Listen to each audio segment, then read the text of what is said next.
Good morning and welcome. If you're just tuning in, the big breaking news that we've been tracking all night, Yaqub Memon, the convict in the 93 blast case, will hang this morning. It's been a night of unprecedented developments, with the Supreme Court opening its doors at around 2:30 in the morning to hear a final, last-ditch attempt by Yaqub Memon's lawyers to get a stay, to get a delay in the hanging process.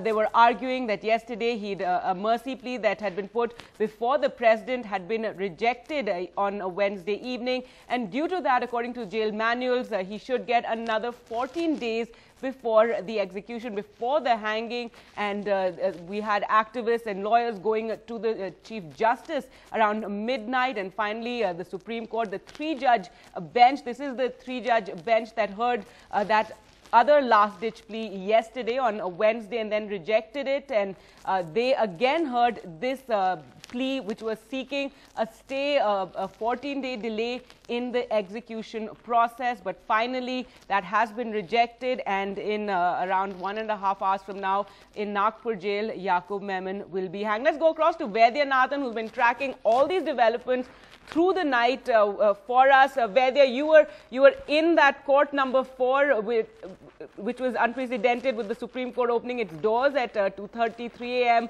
and actually hearing arguments. Just take us through what took place. First, it all started saying that Memon's lawyers have moved Supreme Court, and probably the hearing may take place at the residence of Chief Justice. So everyone went to Chief Justice residence. Suddenly it has been told it would be Justice Deepak Mishra's residence, who were heard and held that death warrant is fine.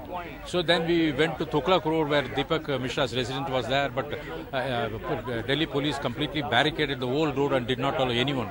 Then came the news that around 2:30 a.m. in the morning, the case will be taken up in the Supreme Court, that too in the same court number where the death warrant was held valid, that court number 4. So we all came here. It's 2:15, and there was a police, security completely here, and all were checked in. All lights were put on in the Supreme Court.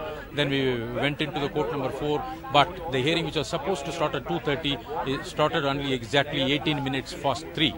Reason? Because Attorney General was woken up around 1:30 in the morning and been asked to come to the court so that he can defend the case. Because Memon's plea can be taken up by the Supreme Court. At the same time, the other side should also be given enough time so that the Supreme Court can come to a conclusion.